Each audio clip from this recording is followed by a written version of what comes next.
Welcome to Photoshop User TV, produced by Photoshop User Magazine and the National Association of Photoshop Professionals. And here are your hosts, the Photoshop guys, Dave Cross,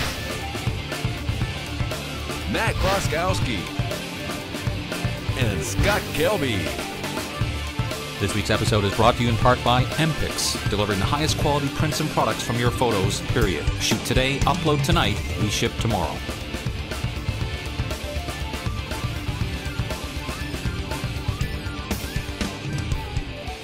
Hey everyone, welcome to yet another replaceable episode of Photoshop User TV, brought to you by the National Association of Photoshop Professionals, publishers of that magazine right there, Photoshop User Magazine. You're going with the one. I went with the casual look again, the corporate thing. two-hand. I need a little bit of both. Let's Head do a tilt. second one, just in case. Brought to you by Photoshop User Magazine. So that way you have See, both holds. corporate feels just You can go either way. restrictive. So it's a replaceable, not an irreplaceable episode, a replaceable I don't know episode. what that means, but therefore, I mean, we don't know many It of our means words we can be mean. easily replaced, Dave. Well, we know that. Hey, this is a week after Photoshop World. We're back in here, this place that we call our place, home, doing another show. Matt Kloskowski is here with me, Dave Cross, and Scott is not with us, but he's busily doing something With us in spirit. busy. But since he's Hey, not here, Yeah, if you've wondered why we haven't mentioned a cruise in a while, we got good news for you. Dave, we have, was it Cruising Through Life, October 25th through the 31st. We're not going to Hawaii this time, no, though. the Caribbean, all kinds of interesting places, Aruba, and I don't remember the other places, but some It's cool well, you know what? places. And it's got a special draw to it because you don't have to pay upwards of $1,000 to fly to where the That's cruise true. is going to leave from. So the Hawaii one is great, and believe me, I loved Hawaii, but I know that was kind of a was the stumbling problem, block yeah. for some people. So it's this one leaves right out of Florida, Mm-hmm. much more economical to get to Florida than it Right, was and the to good Hawaii. news is that they still managed to throw in some discount for NAP members, and there's a few of the lower price cabins, and hey, you get to spend time with Corey Barker And Dave. and Matt. And but, me. You know, but Corey mostly. So, hey, we had a great time on last year's cruise. So I know all the people that went did as well. So I hope if you can make it out, there's lots of classroom time. We go out shooting. If you got questions, we have time set aside for that and all that fun stuff. And by the way, we did mention that we're back from Photoshop World. It's never too early to start thinking about Vegas. That's right. Vegas is September 30th through October 3rd of 2009. So if you're thinking about heading out to Vegas, you can start making your plans. Right. And of course, there's also other seminars. Since we're talking about things we're doing, we've got seminars coming up in April. I'm going to Livonia, Michigan, near Detroit, and also Sacramento. And you got something coming up in. Aren't you doing? I'm doing my photo Great American workshop thing? Photography Workshop in Arches National Park, and that's April. I think pretty much that one's sold out, but I'm doing another one to the Palouse region in Washington, and that one's going to be in June. Just go to gaphotoworks.com if you want more info. So there you go. Lots of places where you can join us, meet us, find us, work with us, learn from us, all that stuff. Yes. Dave, Speaking of learning from us, where can they learn from us on the show now? well, right now I wanted to show you a quick little thing using CS4 Extended. Our buddy Corey Barker over Planet Photoshop does some crazy cool things with 3D, but one of the things I think he does that's really interesting to me is that to show you don't have to be a 3D artist or start with 3D stuff. So I saw an ad recently that featured websites, but done in a kind of interesting way. So I've just done a couple of screen captures from a couple of our websites, such as Kelby Training, and I have a blank document, so I'm just going to take this one, drag and drop it over, make the first one, and then do the second with the other one, which is, hey, look, Planet Photoshop. So drag that over How'd that there get in as there? well. I don't know, just so then I'm going to end up with two different websites, and I want it to, actually look like the website. So of course that creates layers. So what I do is go to the 3D menu in Extended and choose this interesting thing called New 3D Postcard from Layer, which doesn't appear to do much of anything at first except change the appearance of it in the Layers panel. But what it also does is now you can take this little 3D tool and do some really interesting things with it, including this kind of interesting 3D effect. And that's what the ad that I saw, it took a couple of different websites and just did that. I mean, I don't know if they used this particular function, but they certainly could have. So that we were able to do this kind of thing here, where you just go in and make this one go this way. So then we have a couple of different websites, and then to finish it off, just a quick little layer mask with the gradient tool, just kind of fading maybe a little more than that. Fade one into the other, and you got a couple little 3D website things. And the cool part about this is these 3D postcards are very live, so if you decide you don't like the position or the zoom or the angle, it's very easy to edit them. But you saw really it was that simple. Just take any layer, make it into a 3D postcard. And the interesting thing to me is I've done somewhere I did some pretty dramatic rotation, and yet the quality was still pretty good. Yeah, that's what I'm looking at now. It didn't look bad at all. Stretching things no, like we so thought it would. Compared to the alternative, which would be free transforming, this yeah, is and you a got to whole hold lot down. easier. So I was just gonna say you got to hold down Command or Option or Shift, and Right. you've got to drag those. And even then, I corner think handles. it does distort a little bit. This intrigued me because it kept the quality pretty nicely. So there you go, a quick little 3D thingy for CS4. Dave, thank you for the 3D thing. Oh, my Hey, pleasure. we're going to take a quick break, but we'll be back here in 30, 60, or 90 seconds. Any one of the above, we're not sure. See you soon.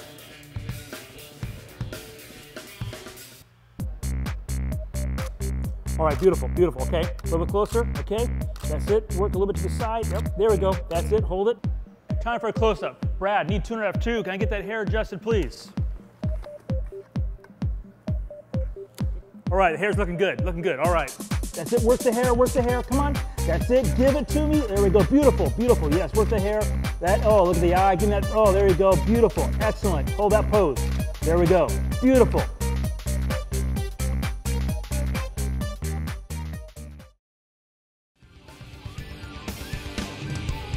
Hey, we're back from that break, and it just occurred to me, you know, one actual thing I should have shown, because this is one of the cool things about 3D postcards. You've done all this nifty 3D kind of manipulation, but over here, when you make a 3D layer, it still shows you the original layer. So if I decide at this point I want to do something, for example, I double click on this and I take my, I don't know, paintbrush and circle something or whatever, then when I go back, it updates. kinda you can neat. still kind of play with it and do all sorts of things to It's it almost after the fact. taking this whole smart object. Yeah, exactly. It's type of almost like that mentality same and- kind of thing. So it means the bottom line is even though you've made the 3D postcard, you're not stuck with the content of it because you can still go in and edit it. And So, over the break, we were, well, it wasn't over the break, but over our break, we were just kind of messing around with it, and you can actually add layer styles to it as well. So if you wanted yeah, to some kind of do cool drop things, so. shadows or gradients or patterns. And again, without having to be a 3D Bevels. artist to start with anything, you just satin, make it. strokes, And he's off again. inner on his- glow, outer glow. Rick Salmon, save us, please. Show us a tip, Did I say won't you? stroke yet? I think so. Rick Salmon, please. Emboss, Show us a tip, won't you? From snapshot to great shot, please. Rick, gradient overlay. save me.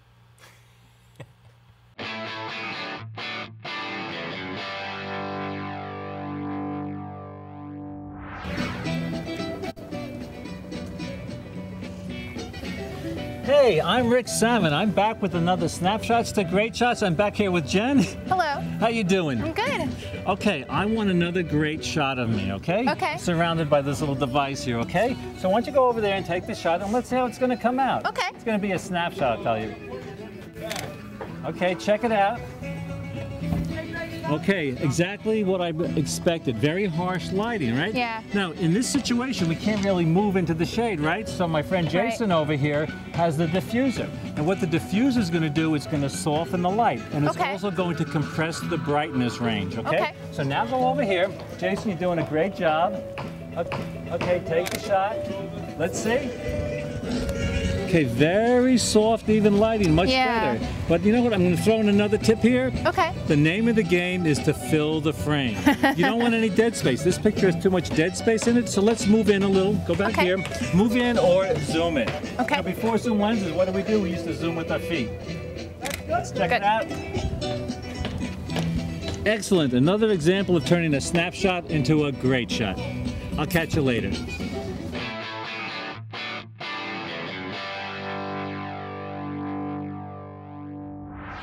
Well, thanks again, Mr. Rick Sammon.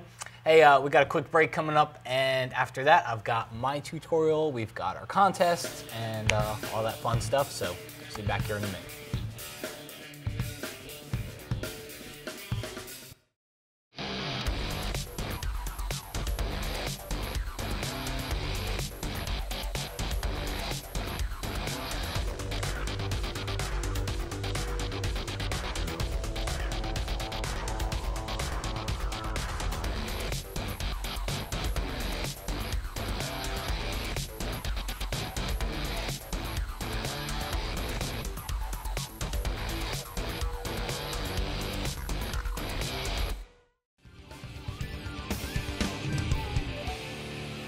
Welcome back from that break, and up next we have Matt, but just before we do that, I want to mention one thing. I did mention earlier some of our seminars. There is important to note that there is a little special going on. You can get $10 off seminar price if you register at least 21 days in advance. So if you go to kelpietraining.com and look at the seminars, or some other places, we'll mention some other sites you can find out, so you'll see some of us live and at a lower price. So there you go.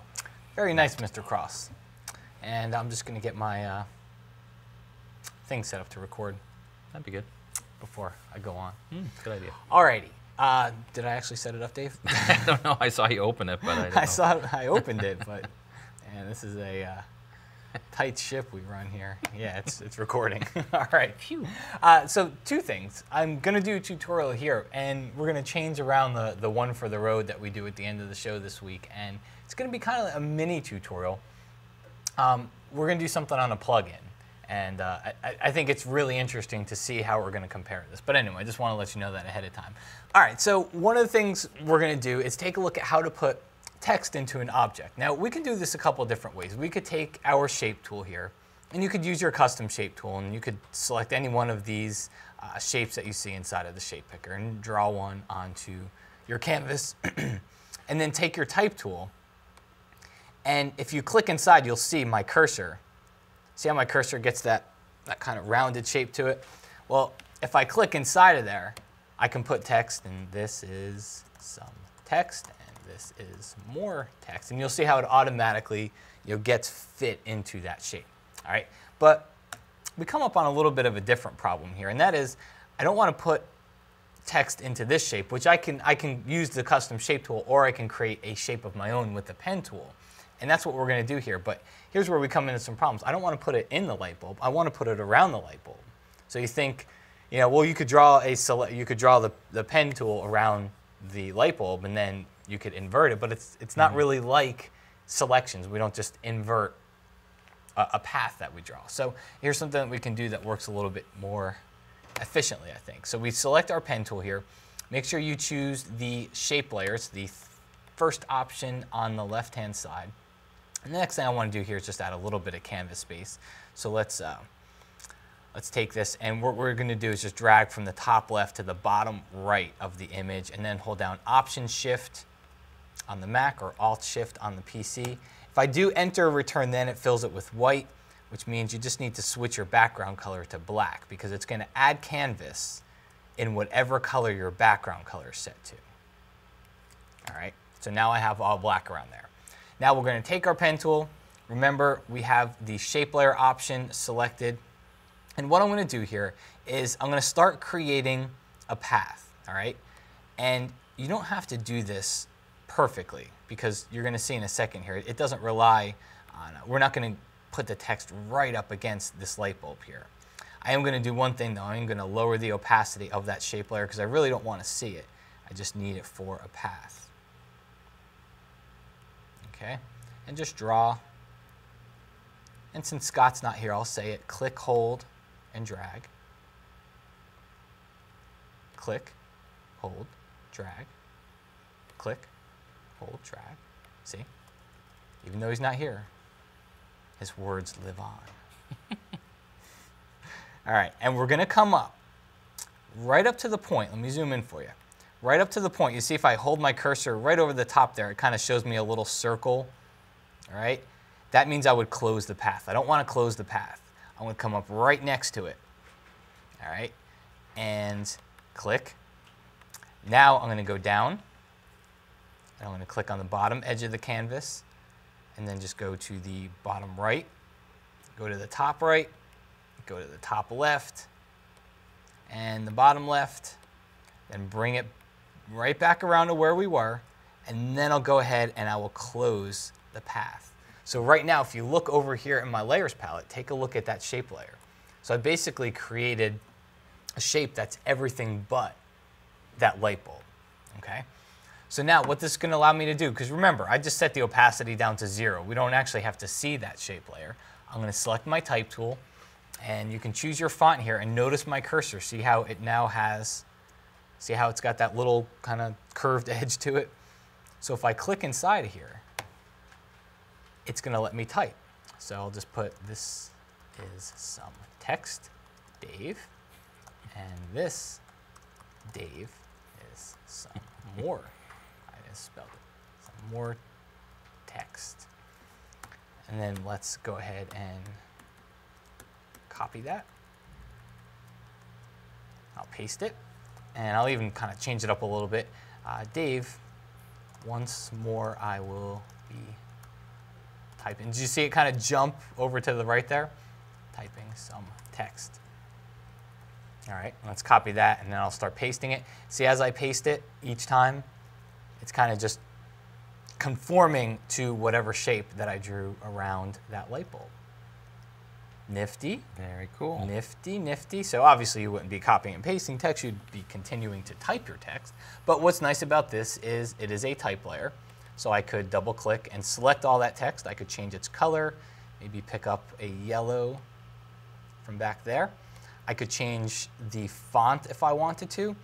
And what's even better about it is I can go over into the paths palette, because remember, this started out as a path, all right? I can't, at this point, my shape layer doesn't matter. If I come over to this shape layer that I drew and I start to change it, see, nothing happens. I can, in fact, I can actually delete it. But if I go over to the paths palette, when I click on my type layer, you'll see that there's going to be a path inside of there. I can actually go into free transform, Command or Control T, and I can bring this in. I can change the size of it. So if I want to bring it in more from the borders, add a little bit of some space around there. Hold down the Command key and you can change that.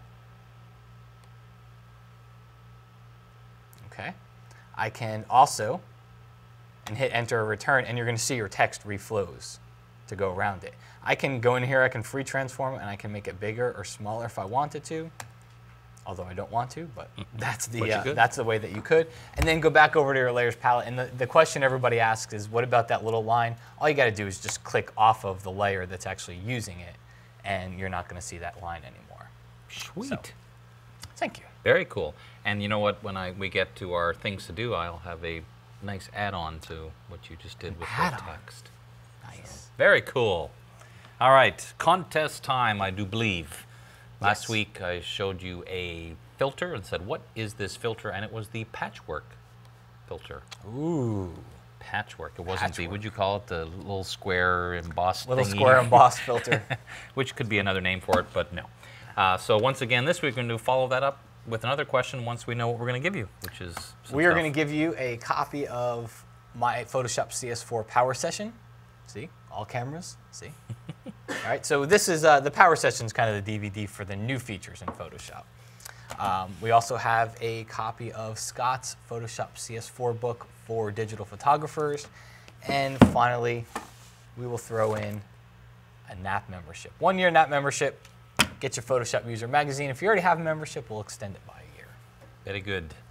Well, in order to win those prizes, you must look at this filter, following up last week's filter, and tell me what is this filter called, and go to Photoshop User TV. It's not this one. I don't actually have it on my screen because I knew you were going to give it away. And call it the weird, strange-looking thing filter. So go to our website, enter the contest. As you know, you can enter once and hope you win these fabulous prizes. Fabulous. Hey, we usually like to leave you with a couple things to do, in addition to all the other crap that we leave you with. I'll kick mine off. It sounds weird. It's very non-Photoshop related, but if you're a photographer, that likes to shoot, family members, kids, or if you're a professional photographer that's shooting kids, somebody turned me on to this website. And I'm actually going to place an order for some things here because I have nieces and nephews and relatives that always ask me to take photographs. The website, it's Etsy.com, E-T-S-Y, but the portion of the website is called Bubble Girl Knits. That's KNITS.etsy.com. All right, we'll put the links on Photoshop TV.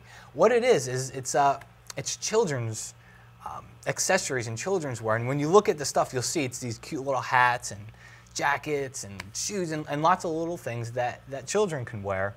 And if you are photographing any of your friends, relatives, or clients, you'll see it, and it automatically looks like some of those stock photos that you'd see out there with the cute little hats that the kids wear. So a little bit different, but I think it's useful. Cool. Well, I was turned on to this website by one of the readers of my blog because I was doing an effect where I just needed a whole bunch of text in the background, kind of like what Matt was doing.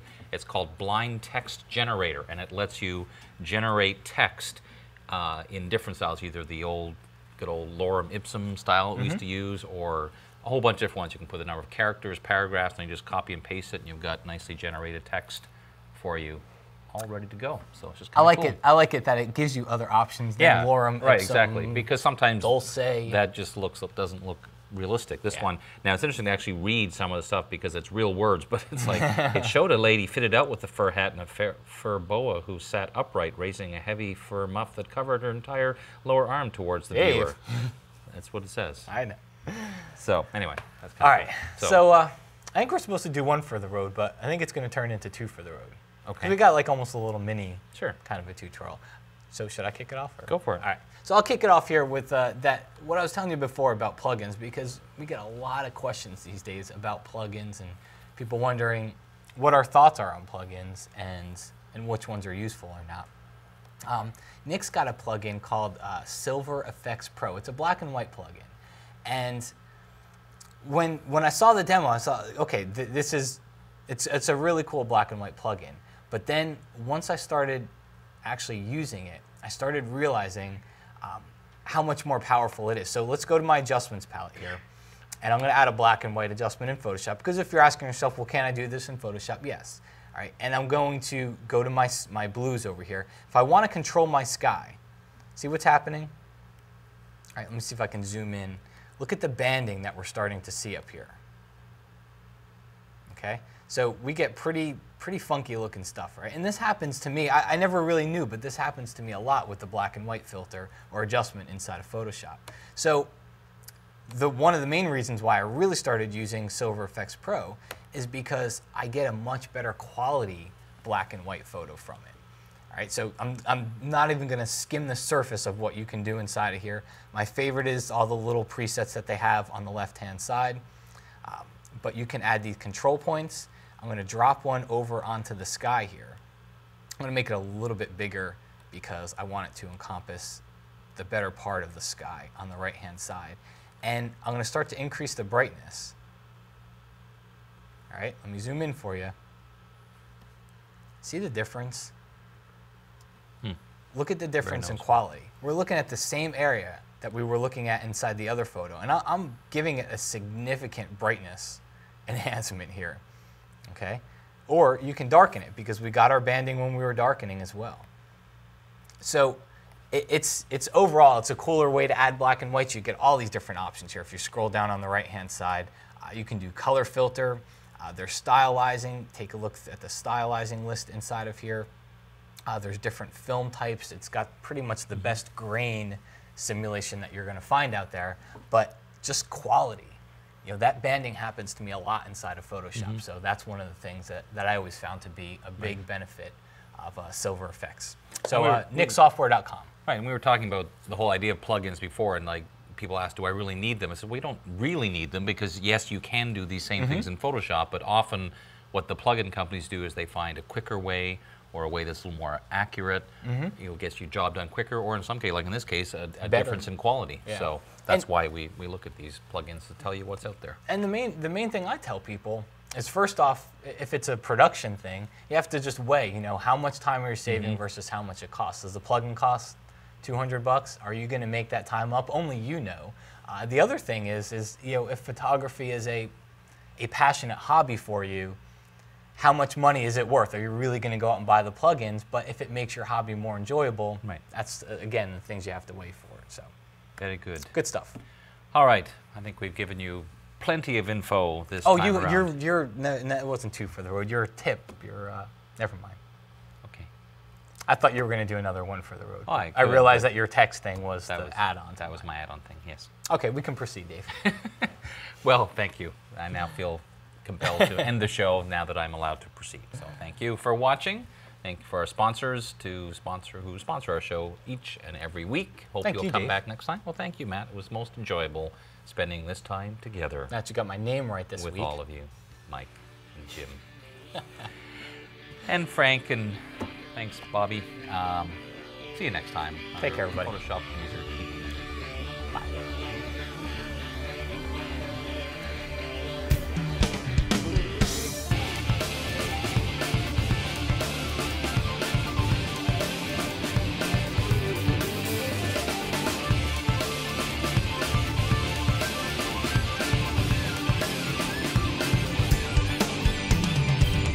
How about diffused? How about replaceable? How about, I kind of like replaceable.